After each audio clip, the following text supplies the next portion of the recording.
चंद्रपूर जिल्ह्यातील एका धक्कादायक घटनेनं संपूर्ण महाराष्ट्र हादरलाय, जिथं एका मुलीनं आपल्याच पित्याची हत्या करून अनुकंपा तत्वावर त्यांची पोलीस नोकरी मिळवली आहे। मृत जयंत बल्लावर हे चंद्रपूर पोलीस दलात हेड कॉन्स्टेबल म्हणून कार्यरत होते। त्यांची मुलगी आर्या बल्लावर हिचे आशिष शेडमाके नावाच्या तरुणासोबत प्रेम संबंध होते, ज्याला वडिलांचा तीव्र विरोध होता।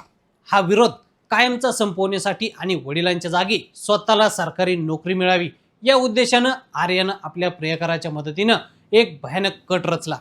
25 एप्रिल 2023 रोजी जयंत बल्लावर ड्युटीवर जाण्यासाठी तयार होत होते।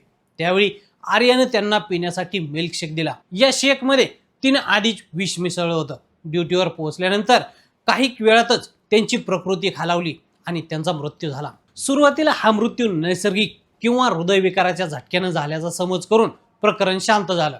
वडिलांच्या निधनानंतर नियमानुसार आर्याला अनुकंपा तत्वावर पोलीस दलात नोकरी मिळाली आणि ती आपल्या वडिलांच्या जागी रुजू झाली। नोकरी मिळाल्यानंतर तिनं आशिषशी लग्नही केलं। मात्र गुन्हा कधीच लपत नाही या म्हणीप्रमाणे या प्रकरणाचा खुलासा 3 वर्षानंतर झाला।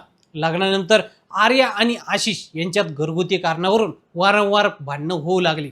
या वादातून संतापलेल्या आशिषनं थेट रामनगर पोलीस स्टेशन गाठलं आणि आर्यानं रचलेल्या या खुनाचा कट पोलिसांसमोर उघड केला।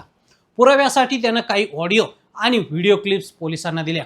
या खळबळजनक खुलाशानंतर पोलिसांनी तातडीनं कारवाई करत आर्या बल्लावर, तिचा पती आशिष आणि त्यांना विष मिळवून देणाऱ्या इतर 2 साथीदारांना अटक केली। ज्या वर्दीसाठी आर्यानं जन्मदात्या पित्याचा बळी दिला, आज त्याच वर्दीतील तिचे सहकारी तिची चौकशी करत आहे।